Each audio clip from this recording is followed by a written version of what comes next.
Welcome to NApod. We provide NA speaker meetings and workshops in a podcast. We're not associated with Narcotics Anonymous in any way. We are an ad-free podcast, and if you enjoy listening, please help us be self-supporting by visiting napod.xyz, look for the donate link, and drop $1 or $2 in the virtual basket. Thank you, and enjoy the podcast. My name's Charlie, I'm an addict. Hi, Charlie.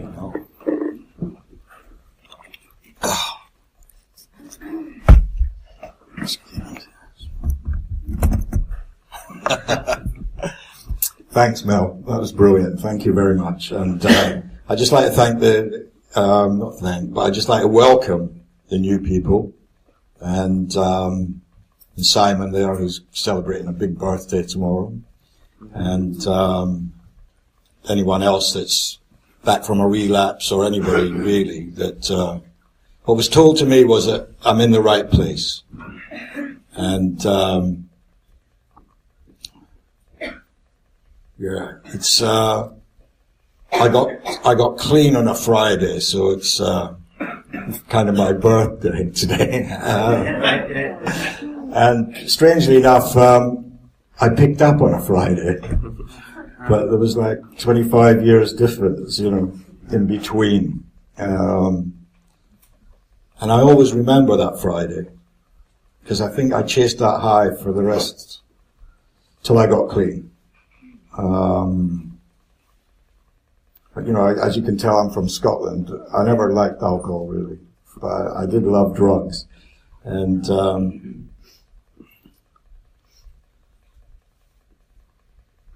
I've been thinking of, like Mel, and obsessing about this, and I do great chairs in bed and chairs in my head. I mean, they're amazing. But at my age, I can never remember them in the morning anyway. And I'm really nervous, and it's good to be nervous. My body feels two things: safe or under attack. And most of the time, I'm under attack.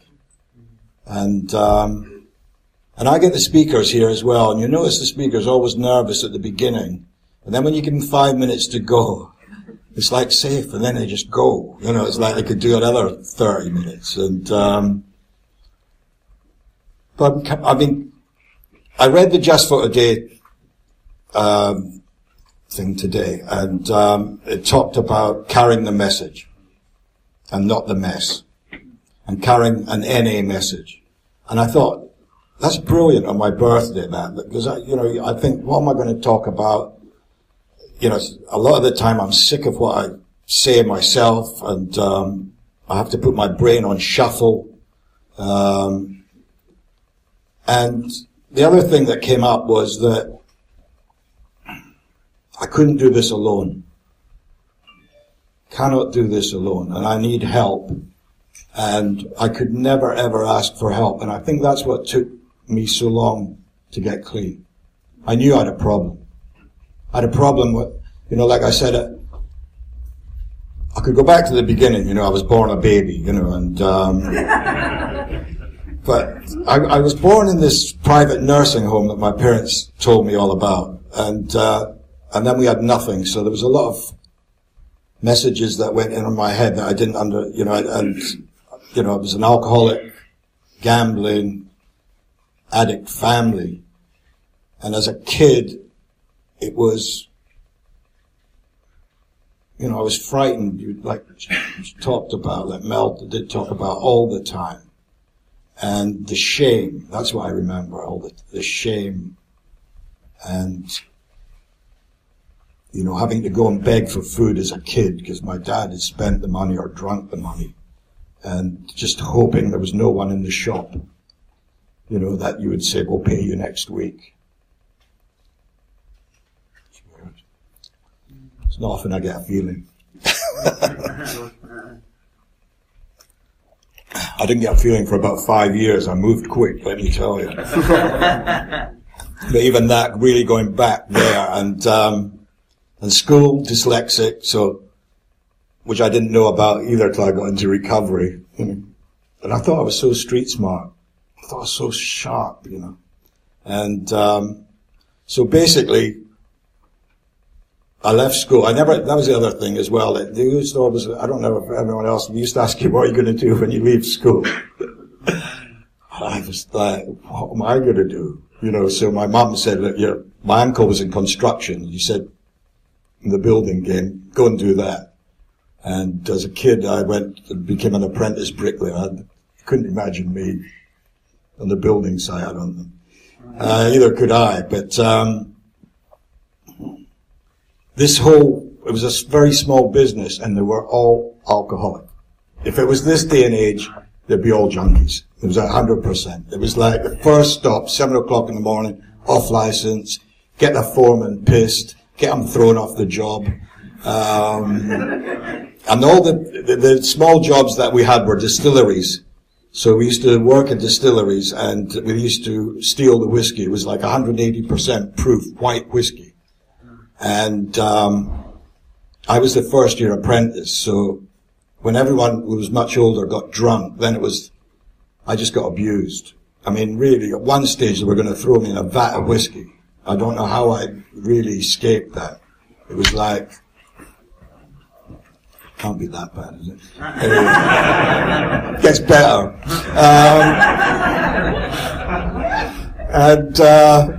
So that wasn't for me, so I left and I got out of there, and I left Inverness with 10 pence in my pocket and the clothes I was in, and kind of never really went back. And I ended up, through a geographical, I ended up in Edinburgh, and that's where I picked up. And that was a long time ago, really. A long time ago. And, I mean, I heard a guy at a workshop in New York, and he said, Charlie, he said, I'm not here to glamorize drugs. And I kind of understand that, because it's really, from that day I picked up, you know, people say they had a good time, and listen, they were a lifesaver. As soon as I picked up and that hole was filled and I changed. The problem is with drugs, they wear off. That is the problem. If they said, stay like this for the rest of your life, I would have signed. I would have signed there then. And within a small amount of time, I had a little job, I had a little flat. The job goes. First, I think the electricity goes, doesn't it? Then the women's furniture gets burnt because there's no gas, there's no heating. Then I'm NFA, sleeping in the railway station. Then from there they throw you out. I'm in a beach, sleeping in the winter in a beach. And that's what it says in step 10. You use, you lose. You use, you lose. And that was how it started. The next attempt moves somewhere else to a geographical. I'm walking down the street, someone comes up to me and says, you want to score? He worked in the Dexedrine factory in Aberdeen. Next thing I know is I'm in prison. So I wasn't very successful using, and I'm just getting started. But the thing was that I never ever saw drugs as the problem. It was everything else. So this was to continue, and then I ended up doing 2 years probation and finishing up in Notting Hill Gate, which is still there, I think, the probation service. And then continue to use here, and use and lose, and use and lose, and be successful in different areas of my life. This year I went back to Stockholm, where I had a business out there, and I went back to making amends like 40 years later, financial as well. For a Scotsman, that was quite amazing, really. Give money away. But, so, I'll get back into some recovery really in a minute. So I end up, in a flat in Ladbroke Grove, £7 a week. Two of us are in there, and we can't pay the rent. And I'm thinking I'm not as bad as him. And this guy had a shop in Hollywood at one stage. And he died a taxi driver using last year. It was like mini cabin. And so I'm there, and a miracle happens. At the end of my street is a minicab office, and someone I knew from an illegal gambling spiel round the corner that I worked in. I used to make the sandwiches for gamblers, and I don't know if to get tips to use. I don't know if you've ever tried to get tips off gamblers, but their drug of choice is money. And it's fucking sad, I'll tell you. And I even got fired from there, so I got fired from a job I wasn't getting paid at. But there was someone there who I never ever discussed using with. And one night, he was at the bottom of my street getting a taxi to go to a meeting. He'd just come out of treatment.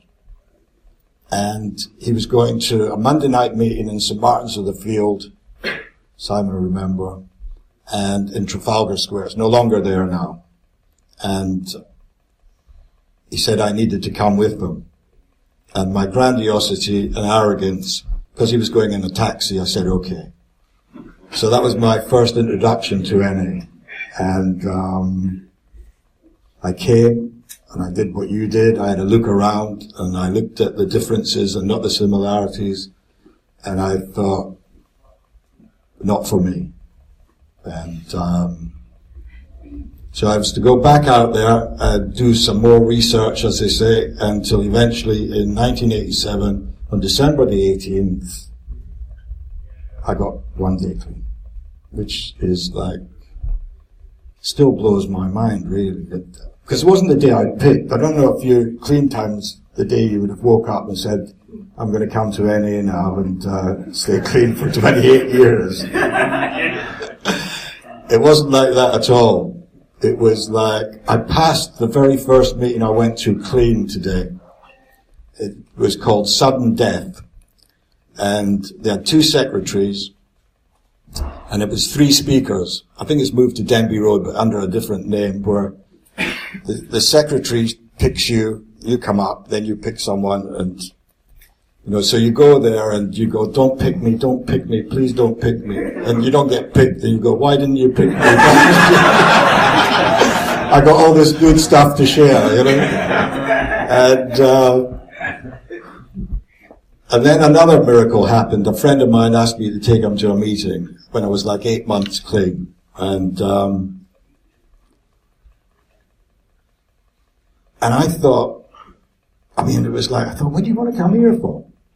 Anyway, we used to have meetings in the Limelight on Shaftesbury Avenue, believe it or not. We used to be like quite cool way back then. Don't worry about that. We had, and we had a raffle, and he won the cassette player. She thought this was the best thing ever. So he ended up, we started going to meetings together, and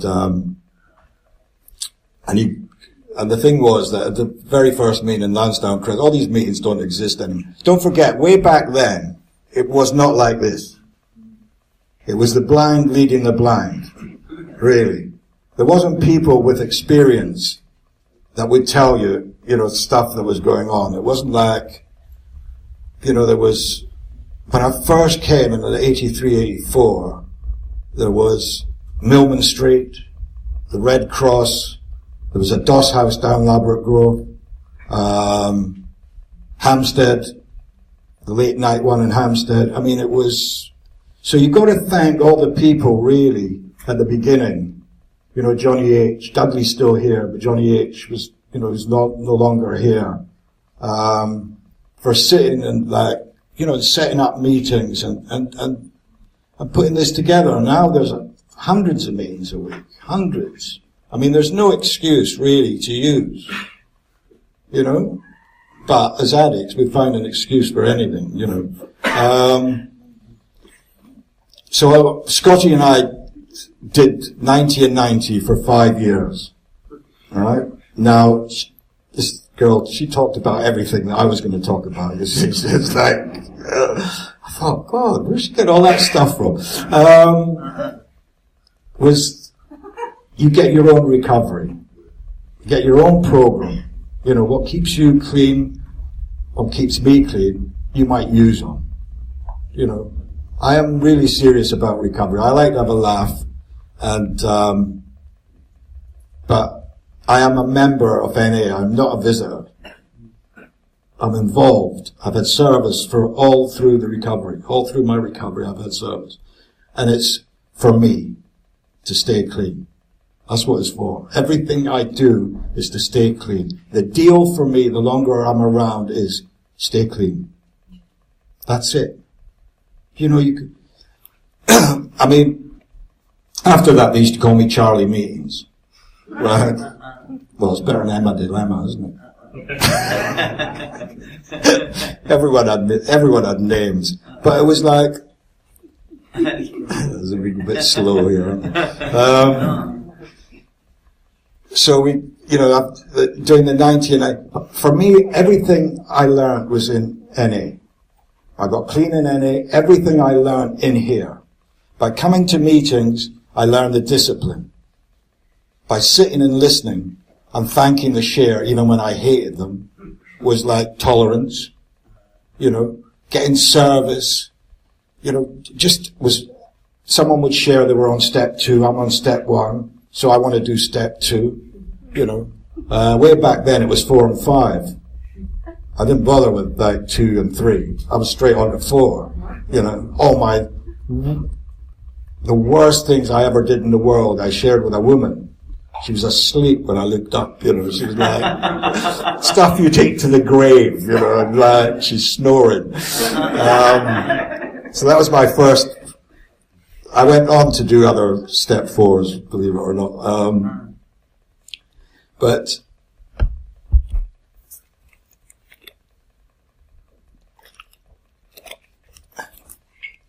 so I'm kind of jumping a bit, but it's like, we're just talking about conventions. And my experience is that way back in the day, as a main speaker, we used to always get an American speaker over. And I heard Dot T, one of the very first women around, who was absolutely amazing, Khalees. And they stopped doing it because they thought, okay, there's enough recovery in UK and stuff like that, or we won't spend the money on flights, we'll do it on. My experience is that get them. If you don't travel and you don't go out and about to hear other people's recovery, and you know, it's just my experience. The first convention was that I was in the Chelsea Arts School that I went to, and that's where I heard Dot T with Clive Moss, who started tap dancing in his chair. I'll tell you see things here. Listen, we used to have, what was it? They have, before we used to have the entertainments. What was it? The talent show. We had someone do yoga. Did a headstand. What? We did Mr. and Mrs. I mean, we did like mad stuff, you know. The second one, I remember there was some friends of mine, Morris came over. It was 2 American girls, beautiful American girls. And the first thing she said to me was, she said, how clean are you? I said, I'm 8 months. She said, I don't sleep with newcomers. But she did.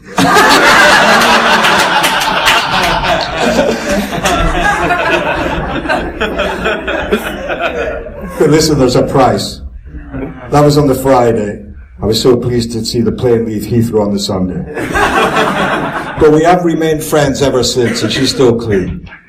And that weekend lasted about 6 years. But that's what, you know, when you don't know who you are. And she doesn't know who she is. As Mark says, you know, 6 people in the relationship. But But I stayed clean. I did stay clean. And I was just thinking about other stuff that's going on with that sexual workshop and stuff. I don't know if that would have been improved, but anyway. So also, so then I'm just jumping everywhere, but it doesn't matter, does it? It's Christmas. So then I'm doing telephone duty with a friend of mine we used to have a telephone office down in Ebury Street before we went online. Before that, we used to have it in Lotts Road. But we had it in Ebury Street, and a friend phoned up, and I was doing it with Morris, who's a really good friend of mine, has helped me so much in my recovery, and they asked if we wanted to do some volunteering work in a crisis centre. And he didn't want to do it. And because I hate Step 9 so much, as I told you before, it took me so long to get to Sweden, I said I would do it. It was a kind of making an amends. And so I go to this crisis centre, and I start off as a volunteer. And you know what? It was the hardest thing I've done in recovery. It terrified me. Anyway, I did that, and then I went on to work there. And I don't know, but it was like, I ended up working in referrals. So I maybe was one of the persons, you know, when you phone in and tell me how much you're using, and then I tell you you're using too much, and then you say, no, I'm not really, that wasn't what I was using. I was using half of that. I just said that so I could get in. It was the person you were talking to, you know, and all that madness. And it was like, I mean, some of the stuff that, this is what it was like working in this crisis centre. This girl phones up, who'd been in there maybe 4 or 5 times. She said, Charlie, I'm bang in trouble. The dealers have taken over my house. I'm living in it's a crack house. I'm injecting my neck. I've got DDT in my legs. The kids, social services have taken the kids away. I'm sex working. I said, listen, are you having safe sex? She said, what? Do you think I'm fucking stupid? So then, I wrote to my manager and I said, blah, blah, blah. My manager says, yes, okay, we moved mountains to get this person in. So I go back and I said, get down to UCH Hospital tonight and we'll pick you up. There's a bed for you. Charlie, can I come tomorrow? The reason I tell that story is that 18 years clean, I'm having a nervous breakdown. I didn't even know it.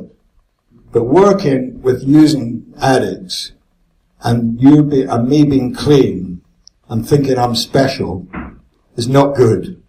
It is really not good. And I think there's a burnout period, really, I think, you know, which happened to me. And this is where the miracle happens.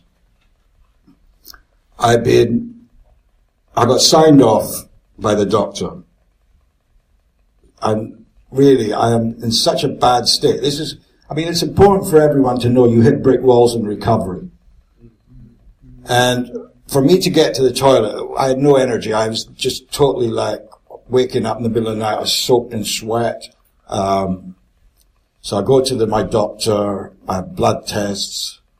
Then they say I'm all right. So I don't believe the doctor. So then I go and have hypnotism. I'm getting hypnotized. I'm having, these dream catchers. I've got feathers above my bed, catching my dreams. I've got a woman with crystals, telling me I should drink Buxton water. It's better than Highland Spring. All this madness is going on. And in the end, my sponsor got me to do another step forward. And strangely enough, I'm here to live to tell the tale. Because it was the first time where I looked at my part in anything. All that time clean. But, the defects, arrogance, self-pity, pride, dishonesty, jealousy, huge for me. Huge. You know, at the moment I'm reading a lot on 6 and 7, which says it's the balance. It's the step is the balance. And it's really important. You know, that's just where I am in my recovery. And, so, like I say, I'm having this nervous breakdown. I got a phone call from a friend of mine who I hadn't spoken to for a long time. And he says, do you want to come round to my house for a cup of tea? And this is where I've always been looked after. If you put your recovery first, amazing things happen. And it's important as well for me to tell you that about the good stuff. You know, because there is good stuff that happens in here. So I go round to see him. He said, how are you doing? I said, I'm all right. He said, how's that job? I said, it's okay. He said, you shouldn't be there, should you? I said, no, I shouldn't. He said, why don't you come and work for me? I said, well, what am I going to do? And this is the truth, right? As I sit here, he said, you like music, you like clothes, and you like helping people. And that was the job. And the interview was the following week in the Hilton Hotel in Holland Park with this big-time lawyer. And I was terrified, and I ended up taking his daughter to a meeting. That was my interview. It was just like, so for the last, and I still get the fear. I mean, I've been there like 7, 8 years now. I mean, we're on it's a yearly contract, and I didn't get fired this month. But I still have that fear of not being good enough. My sponsor tells me my head's going to kill me on a daily basis. And this is someone, when I was using, I never went on an aeroplane for 24 or 25 years. And someone in recovery once said to me, Charlie, you will go on an aeroplane. And I think this year, I mean, I did 9 flights in 11 days. I mean, it's like unreal. But most of all, I end up going, like with Simon and I were talking about St. Petersburg 2 years ago. I was in some people from, this is another miracle that happened as well, is I'm in LA, because now I'm a jet setter, and I'm in a meeting there, and they come out with the Living Clean book. Okay? So I get the Living Clean book, I get not the hardback, I get the softback special edition copy, and I want to come back here and start a Living Clean meeting. But I don't know how I'm going to do it, and I have no idea who wants to get involved. So I come to this meeting, and I'm outside the front door, and Ian West comes up to me, and he tells me, the Blenheim Project, CA have left, and we're looking for someone to start a meeting. It's £5 a week, the rent. And that meeting's been going now 2 years. I think they started a Living Clean on the Friday night in Queen's Park, and there's 3 Living Clean over in West London. And that book I took with me to St. Petersburg, and I gave it to someone in St. Petersburg, and they started a Living Clean English-speaking meeting in St. Petersburg.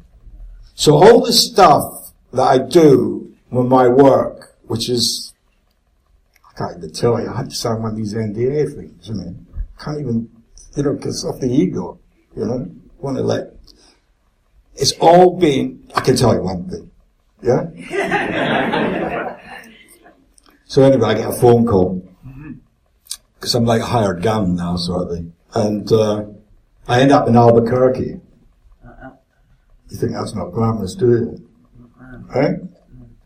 You make Breaking Bad there.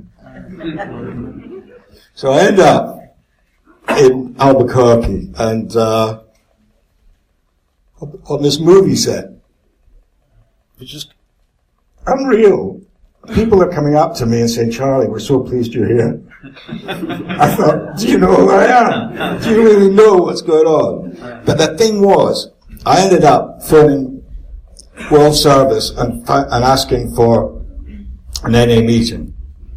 So I get this Ron's number, guy in Albuquerque, phone him up, puts the phone down. I thought, what's going on? Then the bell rings at the hotel. I'm outside. So he takes me to an NA meeting, right? He said, Charlie, I've taken you to an NA meeting. Now I want you to do something for me. I want you to come in and share in a facility where the most clean time is 18 months, there's about 30 men. And that's why I was in Albuquerque. It wasn't the other thing. Unfortunately, that is the deal. You've got to give it away to keep it.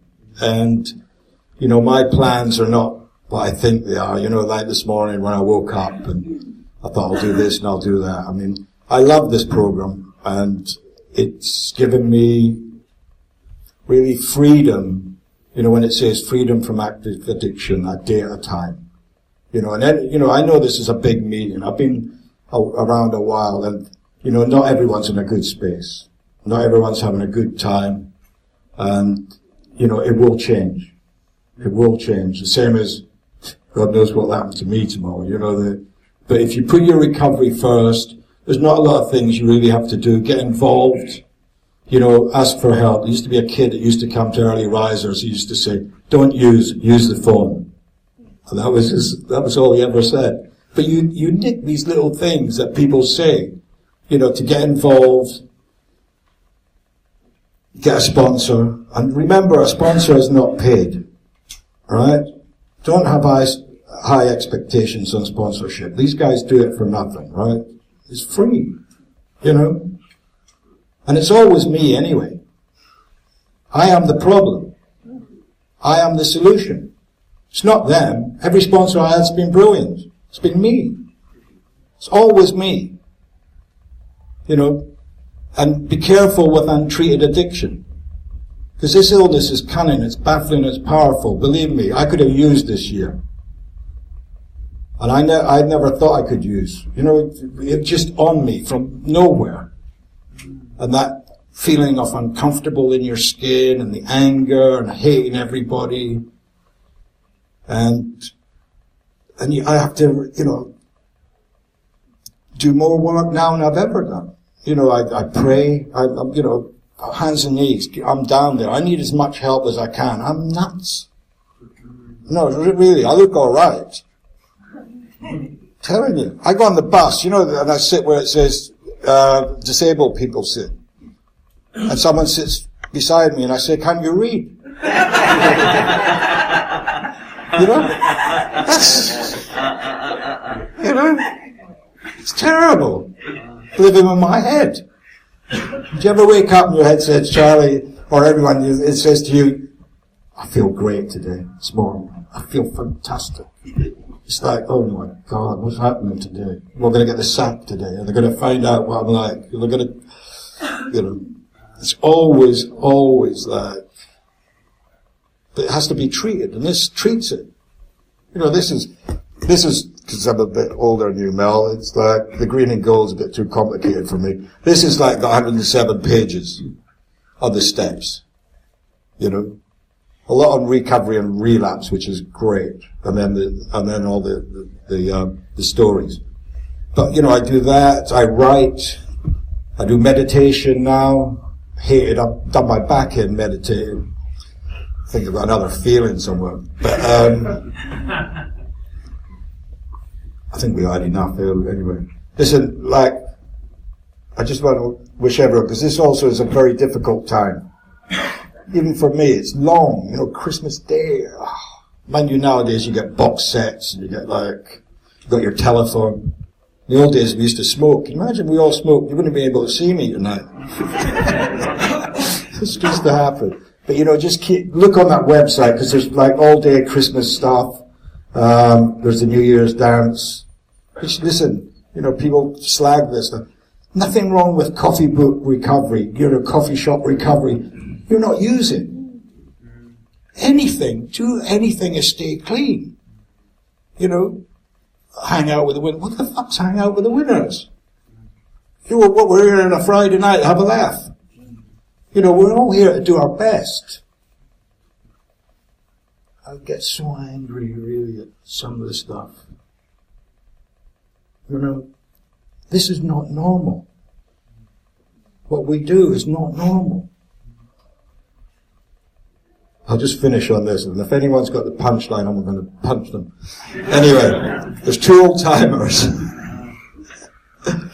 You know, they got 40, 50 years between them, and talking, and they said, do you think there's NA in heaven? And a few weeks later, Jim died.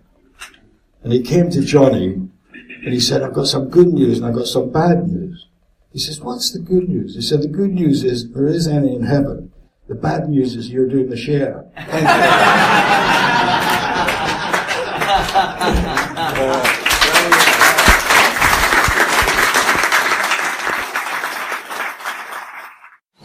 Hi, my name's Hannah. I'm an addict. Just going to wave at you all as well. So I suppose my story is this, yeah. I turned up in one of these meetings, and you guys talked about abstinence, and that's not what I came here for. The thought of life for any amount of time without drugs was not appealing to me. I really kind of felt as though the problem wasn't really the drugs, the problem was life. Drugs were my medicine or my solution to the problem that was the world and me having to be a part of that. If the world could just go away, there would be no problem. However, that's not what you guys offered me. I wasn't really up for this whole kind of idea of sort of getting clean and staying clean. And when you were kind of clapping to each other for being clean for a certain amount of time, I didn't get that. That seemed like a failure more than a success. What I wanted was to be able to control and manage my using. And before coming to one of these meetings, I tried various ways of doing that. I tried getting with the guy. I tried not getting with the guy. I tried, going away. I tried staying at home. I tried a lot of things which were basically the opposites to each other, with varying degrees of failure, and certainly no permanent solution. Kind of eventually, I ended up in an institution. Funnily enough, I actually, kind of sitting amongst you guys as someone who found me on the floor outside the institution and kind of pulled me in probably by, one arm and one leg, because I was unable to kind of make it all the way there. And someone else who, spent a long time whilst trying to explain to me what this illness is that I have, whilst I was sitting in his lectures and, using a little table. Sorry about that. But thanks to other people's 12-step work, I ended up in this institution. And then you guys would come in and do these meetings, which you call HMI, hospitals and institutions, would come and do a meeting somewhere where I was locked away from the world, where I couldn't get to one of these meetings and hear it for myself. During these meetings, you gave me some information, which is outlined in our literature, and the information was necessary to me to understand what the problem is that I have. Being kind of convinced up to that point that my problem was life and not the drugs, the problem was really the consequences of the drugs, which I kind of put in the category of life. My consequences at that stage had got to the kind of point where I was not able to ignore them anymore. They kind of put me in this crippled state where I wasn't able to walk, I couldn't do anything independently, couldn't walk for more than a few paces, I was in crippling pain 24 hours a day. So, I had these consequences. I wished that I didn't have the consequences, but I did still want to keep hold of the drugs in some way. But you gave me some information about this illness. And you outlined it in a really simple way for me. Firstly, you asked me for my experience around things. So you guys asked me, when you try and stop, what does that look like? How successful are you? Will you honestly want to? Can you stop? And I looked back on my experience and I remembered a lot of times when I had honestly wanted to. There was this time where my mum had dragged me up this crack den and driven me home, and I was just in this crippled state. I felt totally pathetic. I extracted kind of the last of the drugs from my pocket and I handed them to her and I said, Mum, please help me. There's probably something you can do. Just keep me away from drugs. I don't use anymore. I honestly, genuinely wanted to. I didn't want to use drugs anymore. And the next morning, it's kind of less than 8 hours has passed. I managed to manipulate her into driving me to church of all places, and then whilst she was in church, I was outside school. And I had honestly wanted to, I really wanted to quit. I meant that, I wasn't lying to her, I wasn't lying, but I honestly wanted to, and I had not managed. And so it was explained to me that, we call addiction an illness, and perhaps it's a misnomer, I don't know. There is definitely science. I'm not a scientist, so I won't explain that part to you. But you explained to me that an illness is something that willpower has no effect on. In fact, if anyone has a physical illness or any other kind of illness, then their willpower alone will have no effect on that illness. It won't cure the illness, it won't stop the illness. And that was my experience. I tried on my own power to stop using drugs, and I admit it was a complete failure. I'd also tried on other people's power to get clean and stay clean. I kind of tried various things like, I don't know if any of you guys have done this, it's the stupidest thing in the world, texting around all of my dealers and saying, please don't sell me drugs anymore. And then 3 hours later texting them back saying, that was before, this is now! So, I tried on other people's power as well. I tried for a little while to use my mum as some kind of bodyguard, and, that also didn't work. So, I tried on my own power, I tried on other people's power, and it was not successful. So, I was willing to admit that willpower was not effective in this fight against this illness. And then he told me about these kind of 3 parts of this illness, what this illness really looks like, what it means. And he told me about this horrible thing called like an allergy, that we have this kind of allergic reaction towards drugs. If I put something mild or mood altering inside my body, then it triggers this thing where, sorry for people who might be listening to this on the tape, but I'm going to do some hand gestures now. So normal people, when they go out and they want to take, like maybe, a gram of something or, a hit of whatever else, then, they start off wanting drugs this much. And then, once they've had that amount, then the craving gets less, and then less and more, and then they're kind of done, because I don't really want it anymore. Whereas I have this allergy, which means that when I take one, then I want some more, and then I want some more, and then I want some more, and then I want some more, and that doesn't end. So my body responds differently to drugs than other people's. And I could see this in my friends, and this was one of my great frustrations in life. Other people, they can go out, they can go to a rave, they can have a good time, and then it gets to Monday, and they don't want to take drugs anymore. And it gets to Monday, and I'm yelling at them all, why you two want to go home, when there's someone who can school off, which is like, only a £60 cab ride away at 4 in the morning, and maybe if we bang this door off, you might wake up.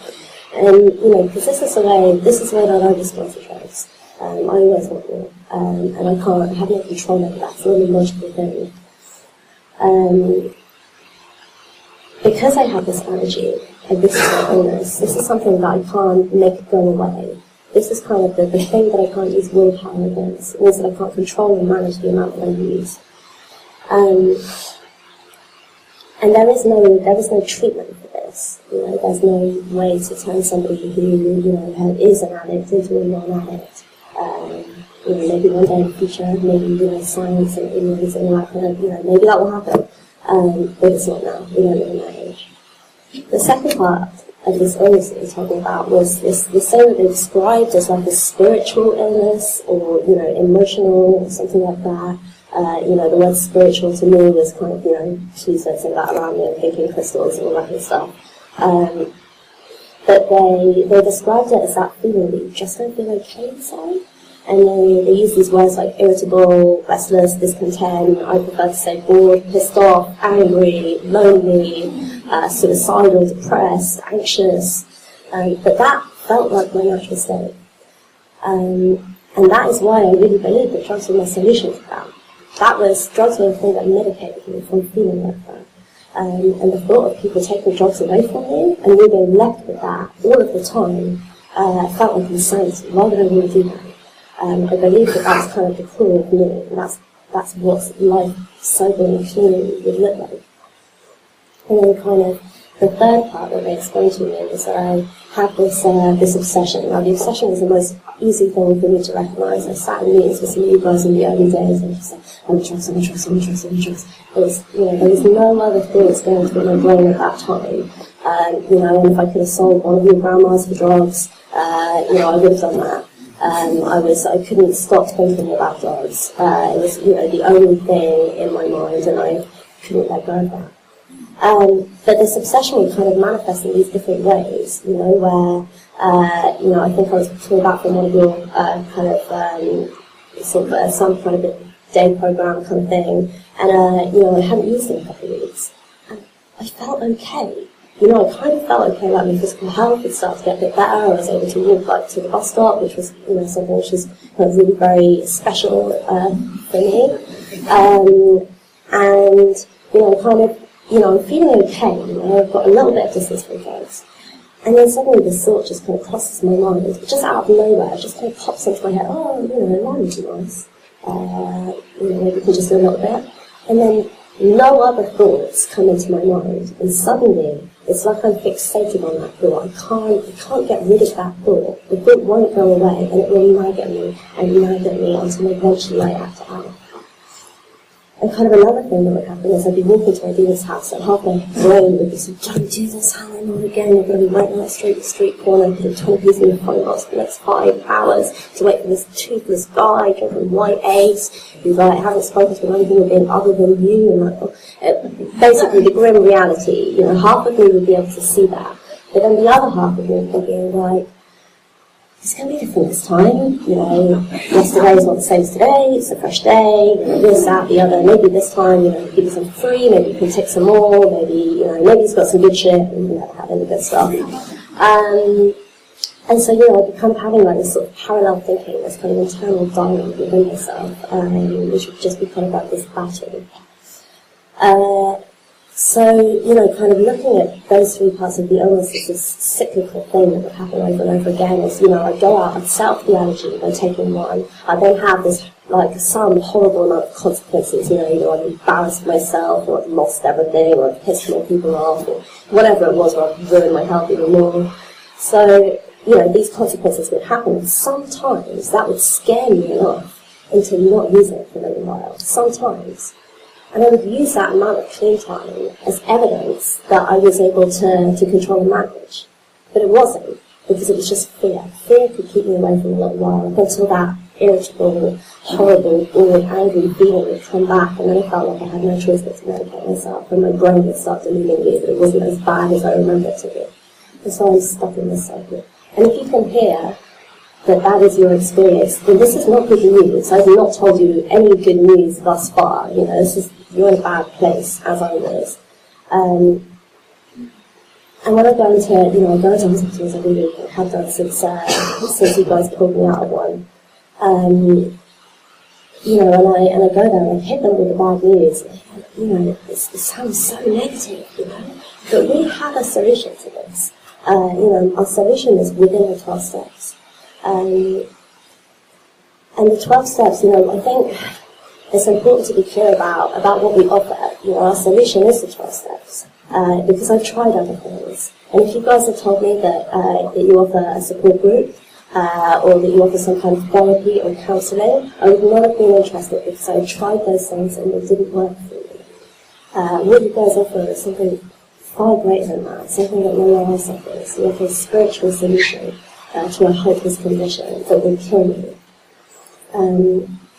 And so, if you are me, and you feel like what I said is, you can relate that back to your own experience, then, my solution to that was I went over to lots of people and I asked them, have you worked through all of the 12 steps? I found someone who had, and I asked them to show me how. And when they showed me how, I no longer had to use any willpower, which I always felt was doing anyway. The problem was just removed. That obsession was just gone. Suddenly I felt like somebody who was using the example of the peanut. People who have a peanut allergy freak out when they see a peanut. That's how I feel about drugs. I can continue living normally. It's like being placed in a position where I feel neutral towards drugs. I don't hate them, I don't love them. They are just, I understand that I have an illness, and therefore I can't take them anymore. So our solution is working through the 12 steps, and then going out and working step 12, helping others, without which it would not be this way. Whatever form that takes for you, different people have different skills. The man to my right, I listened to his 12-step on speaker tapes, and it filled me with a whole new energy and light. So whatever these skills are, go out and find them and use them to help other people, because we're dying out there, Going and sitting in these hospitals is so depressing, man. When you go out and you see these people, you're locked away in this place, and 90% of the time they're saying, I don't need you, I'm going to be fine on my own. I'm just going to die. Yes, thank you for having me today.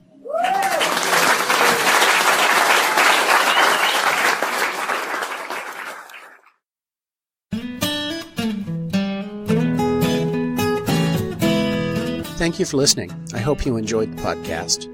Please help us improve our ranking so others can find us by putting a review on Stitcher, iTunes, or your favorite podcast index. NApod is ad-free thanks to the folks supporting the show with $1 more per month. If you enjoy listening, you can join them by going to napod.xyz and looking for the donate link. Thank you for listening. Have a great day.